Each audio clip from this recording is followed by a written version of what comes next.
I thought that interesting that, early on, you're going to see the glory of the Lord. And that is exactly what they did. They did get to see the glory of the Lord. And this was definitely a miracle, if you will. And so, and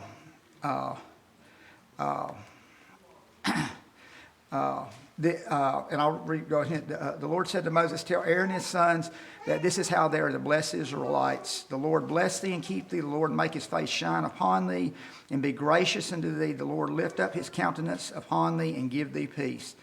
The Lord continued saying, "So shall they put my name on the Israelites, and I will bless them." So that right now, at this moment, things are happening like they should.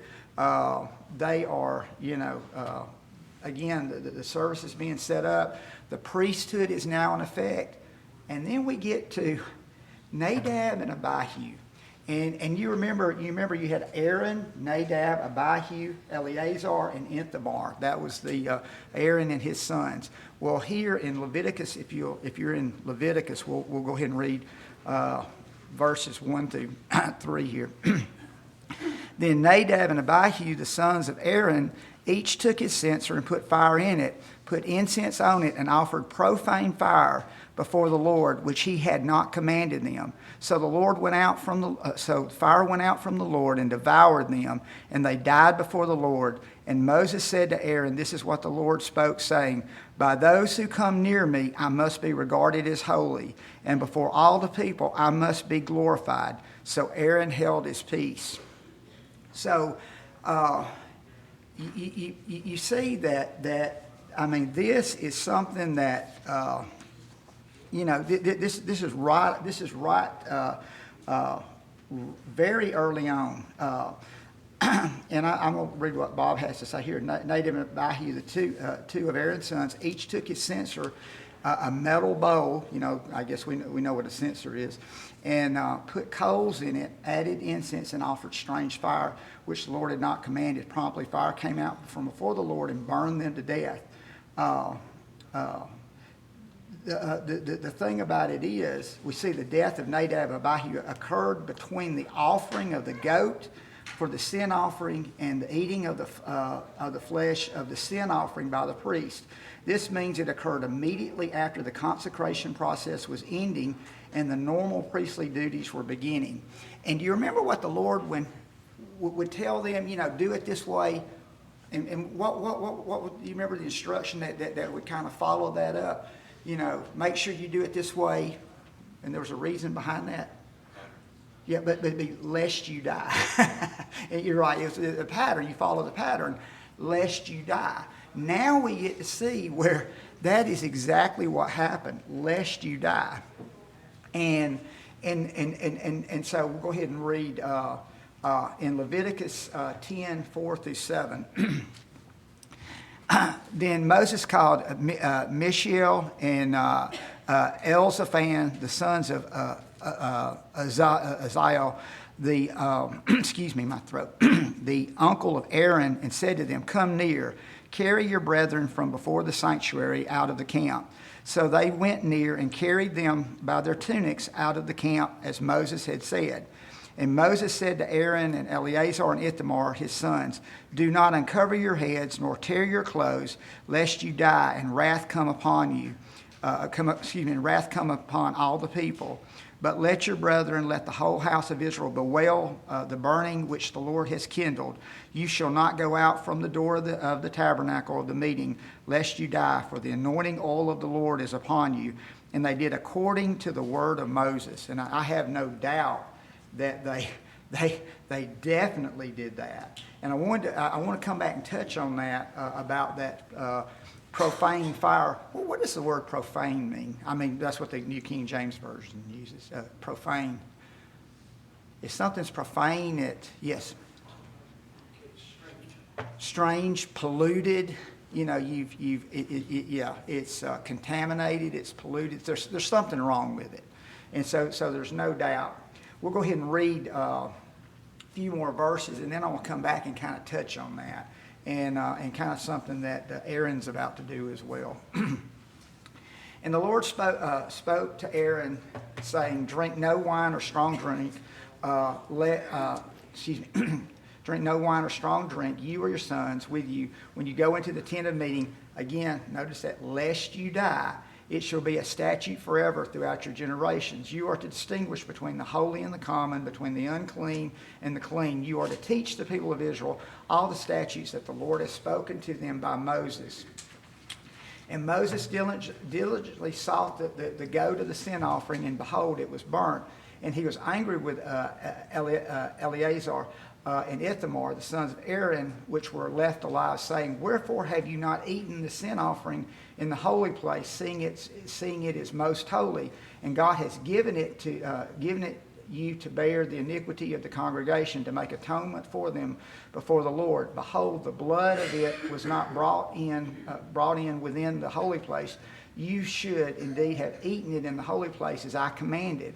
And Aaron said unto Moses, behold, this day have they offered their sin offering and their burnt offering before the Lord, and such things have befallen me. And if I had eaten the sin offering today, should it have been accepted in the sight of the Lord? When Moses heard that, he was content.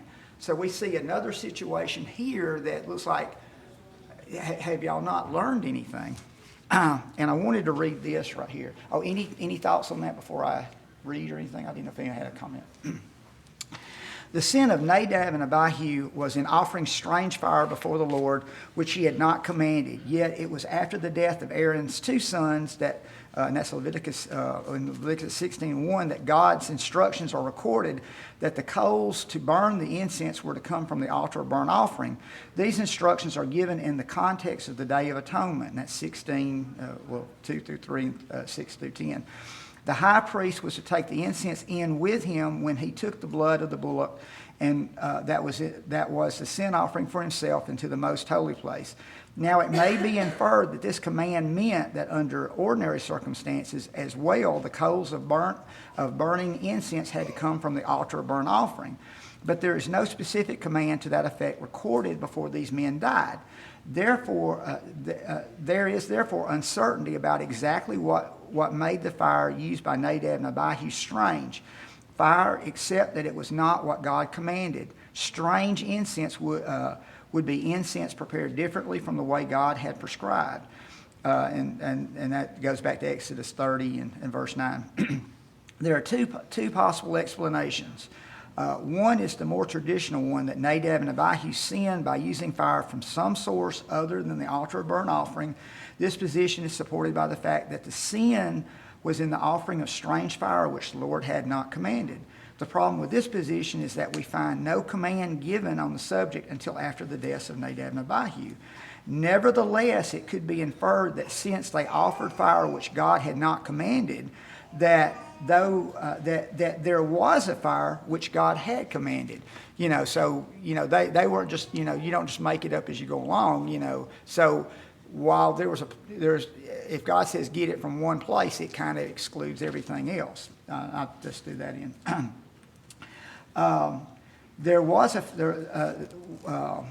Which meant that there was a fire which God had commanded, a commandment which the priest already knew, even though it was not yet in the text as it is arranged today. And Nadab and Abihu did not follow God's instructions. The other position is that Nadab and Abihu, all struck by the fire that came from the Lord and consumed the burnt offering and the fat which was upon the altar, took their censers to offer incense which God had not commanded that such a thing be done, thus a strange burning or unauthorized offering. In either case, the sin was in doing what God had not commanded. It is very important to see that doing what God did not say is as bad as doing what he has specifically forbidden. And we live in a world where if God doesn't speak on something, I guess we can do it. No, it doesn't work that way. Just saying.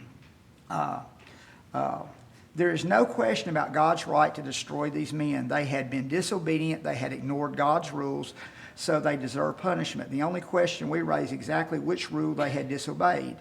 The point we are making is that there is not enough information given for us to know exactly what was wrong, but we have enough faith in God to know that He did know what was wrong and that He was just punishing these men. So when you look at this situation,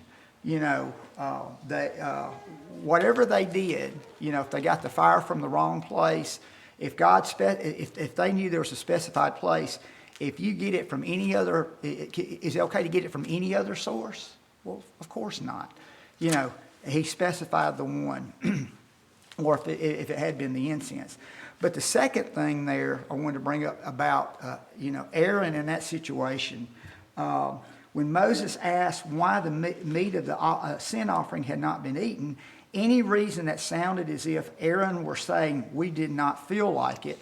And you can imagine his sons have been killed, and, he's not to grieve at all. And,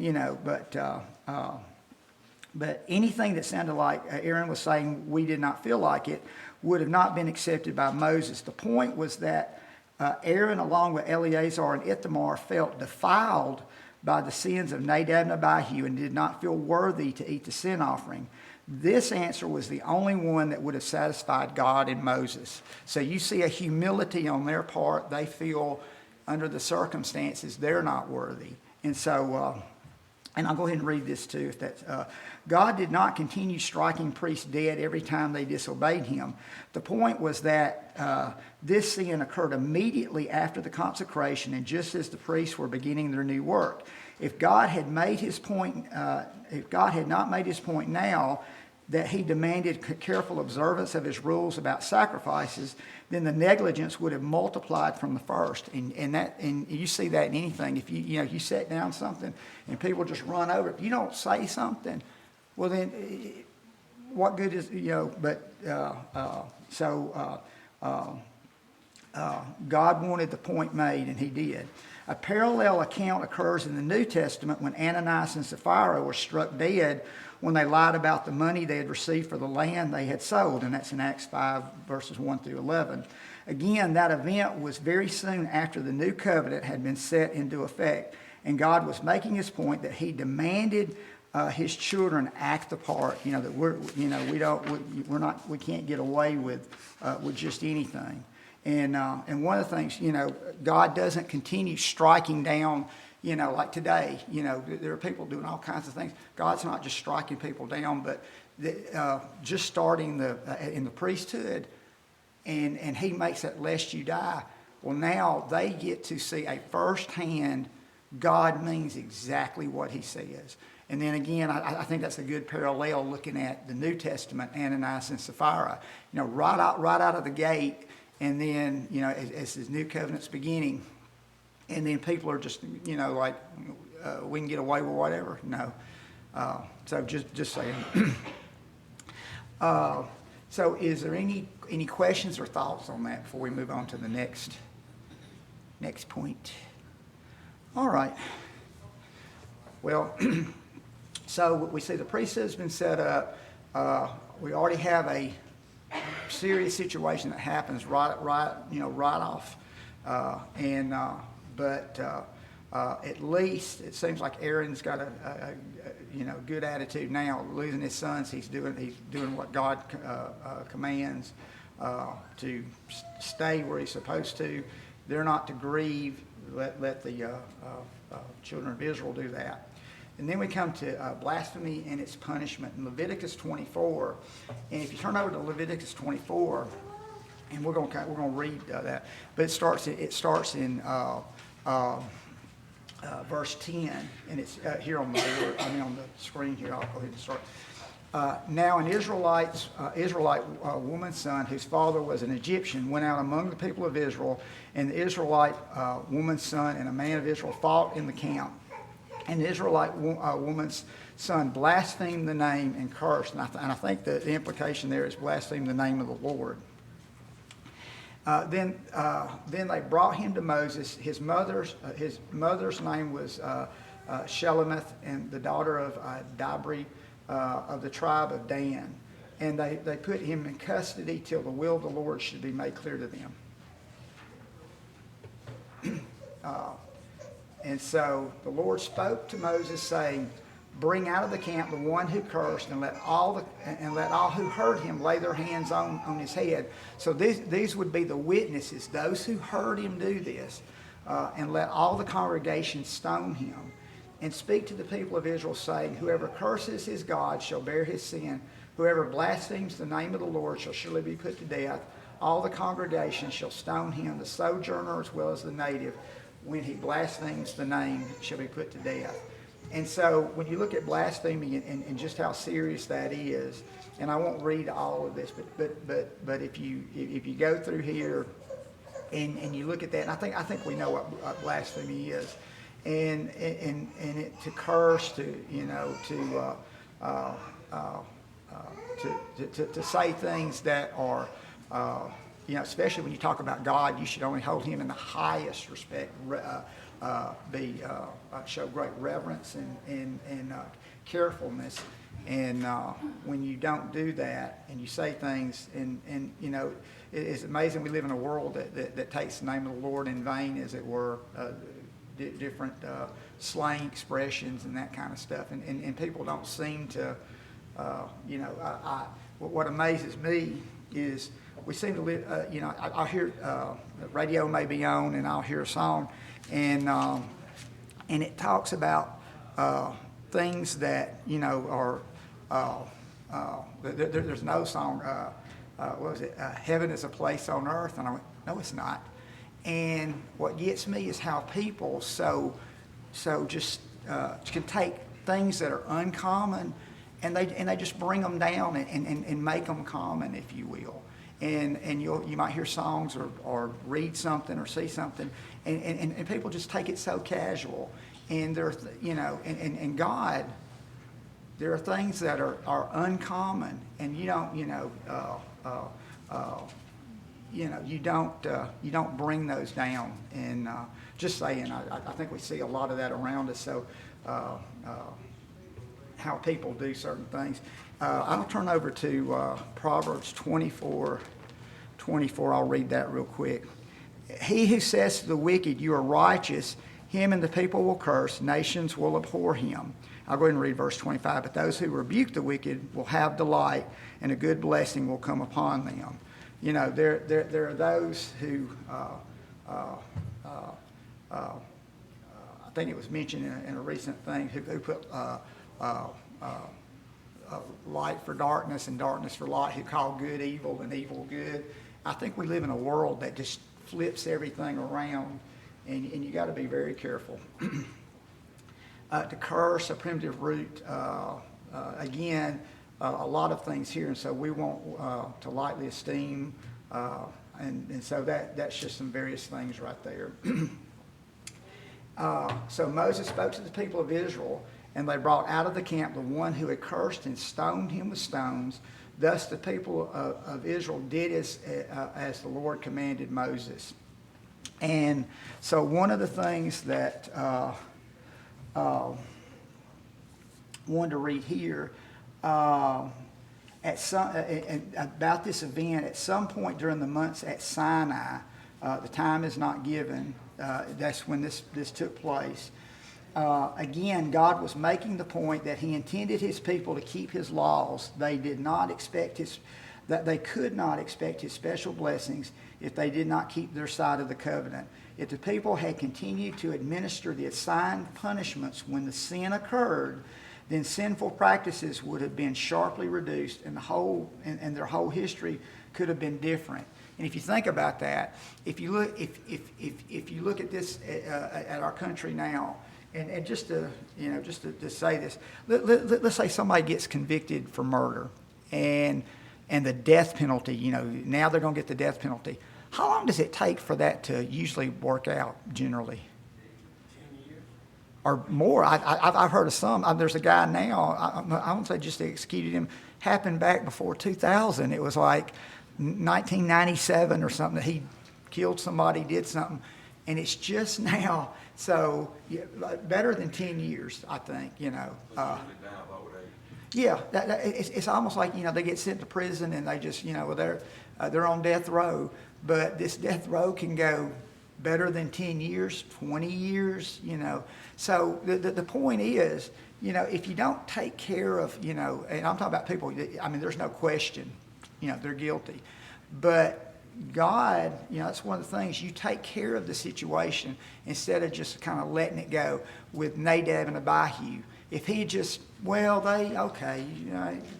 worry about it. You can start seeing where things can get way off track, and it's like, well, it doesn't really matter, does it? Yeah, it really does matter. And so, just saying, God is not mocked. When you was reading, Uh-huh. about Nadab and Abihu, Uh-huh. back when God struck them dead, Yeah. you read on down, it says fear come upon the whole church after that. And The reasons. yeah, and the point of it, and I don't think I remember to turn this on. Maybe I did y'all a favor. But you're exactly right. Yet fear came upon, and it had the intended purpose. I mean, they deserved, lying to the Holy Ghost. There are things that are unacceptable.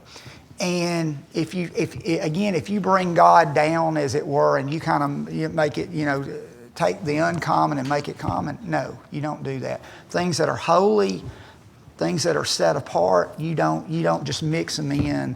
And I hate to say it, we live in a world that, you kind of do what you want to do. Hey, you like this, go that way. You like that, go that way. And we get to see, the world in which we live, how that works out. Any other thoughts on that? Oh, yes, Barry. I think we don't see people die like that,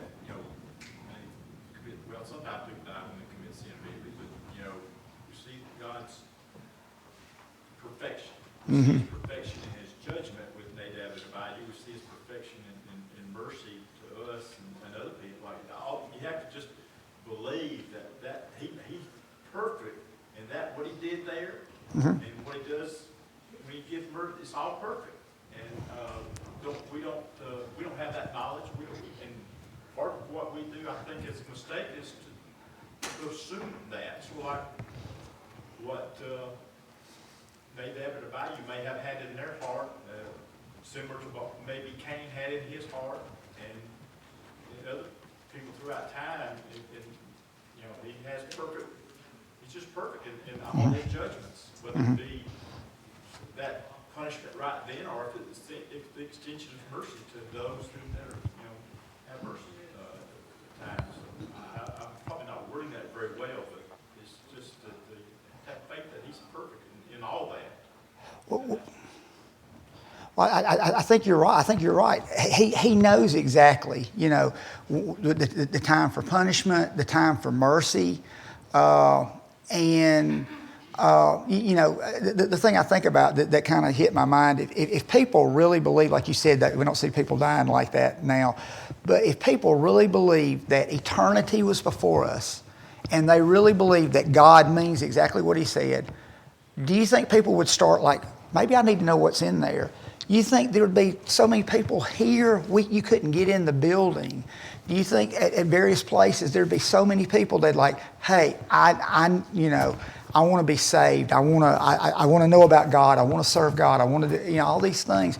But it's not before us, as it were. People dropping dead and miracles go, and people just, I can't do what I want to. He hasn't changed, too. Right. Yeah. Nope, God has not changed. Yes. I got to take exception to what you just said, Uh-huh. because they had Jesus that was performing these miracles. They had Jesus perform these miracles. And, they got them now, right here before them, and they still chose to want to kill him. Well, I mean, if it hit them like it should, is what I meant. Yeah, like if they realized, hey, I'm on the edge of eternity. I mean, they got the true sense of what it was about. Yeah, exactly. Just like the people in Jesus, if they had really, if their hearts were like they should have been, good and noble hearts, it could have been a different story. Yes.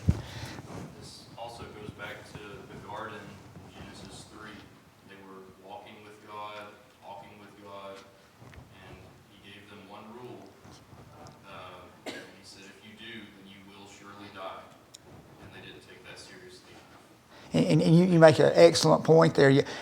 One rule, and they had everything they needed. I mean, it wasn't like we're hungry, we're this, we're that. How come God did that? No, they were in Garden of Eden. I guess a type of paradise in a sense. Had everything they needed, everything was good. And again, but I think it comes down to the individual and what kind of heart they have, how they receive it, how they, the fact that y'all are here this morning, y'all have some concept of eternity. Y'all have some concept, and it makes a difference. And I appreciate y'all being here. So the thing is we got to, God's trying to get a message through to them, and there are those who don't, who, not that they can't, they just don't. They're not. They have the choice, and they will not choose to serve God. Any other thoughts or anything on that? Because that is such a. I appreciate the comments because that is so deep. It's so we could really dive into it, but time constraints, I guess. Again, and some notes on Leviticus that the Israelites woman blasphemed the name, cursed, and they brought him to Moses, and so it kind of goes over that again. And really what we're getting into in the next one, the sacredness of God's name, if you will, and I think in here we're on this misunderstanding adopted by the Jews has been founded the Jewish precept forbidding the utterance of the divine name, owing to the prohibition that the true pronunciation of the word written and called Jehovah has been lost. Wherever the name appeared in Scripture, the name of Adonai, or I think there's different ways to pronounce that. I think I've heard Adonai, Ardonai. As you probably know, I'm not the best person to talk about pronunciation, but I have to ask. I meant to ask Wes about that. But you see that where one thing that the Jews got, that his name was sacred, and they even got to where they wouldn't even say it. And actually, so at first I think it says that the high priest would. It said the high priest continued to utter the very name of I'll say Yahweh on the Day of Atonement, long after it had ceased to be used in the reading of scriptures. And when he did so, and that when he did so, those who heard it prostrated themselves, saying, "Blessed be the name." After a time, however, he ceased to pronounce it aloud on that day, lest it should be learnt and used for magical purposes, and consequence, perhaps, of the substitution of Adonai for Yahweh. The Septuagint version always reads for, I'll say, Yahweh, and the English version of the Lord. Any comments or thoughts on that? So basically, they got the message that, hey, God's name, it's sacred, and it's something we don't it's not common. That's very uncommon, and we're going to give it the due respect it deserves. And then we're almost out of time. And the Lord spake unto Moses in the wilderness of Sinai in the first month of the second year after they came out of the land of Egypt, saying, "Let the children of Israel also keep the Passover at his appointed season, in the 14th day of the month at even, and you shall keep it in the appointed season according to all the rites of it, and according to all the ceremonies thereof shall ye keep it." And Moses spake unto the children of Israel that they should keep the Passover, and they kept the Passover on the 14th day of the first month at even in the wilderness of Sinai, according to all the Lord had commanded Moses, so the children of Israel did. So we saw where the tabernacle was set up, and it was almost 2 weeks, or so before they had left Egypt, and now we have where they are doing the Passover. And this was the first observance of the Passover since the Exodus without a positive injunction. The Israelites were under no obligation to keep it till their settlement in the land of Canaan. And if you read Exodus 12:25, it basically refers to them when you're in the land that God, in the land of promise. And so we're going to have to call it there. We're almost at the end, believe it or not. We're almost at the end. So next time we're going to try to finish this up and then go ahead and do some review. Again,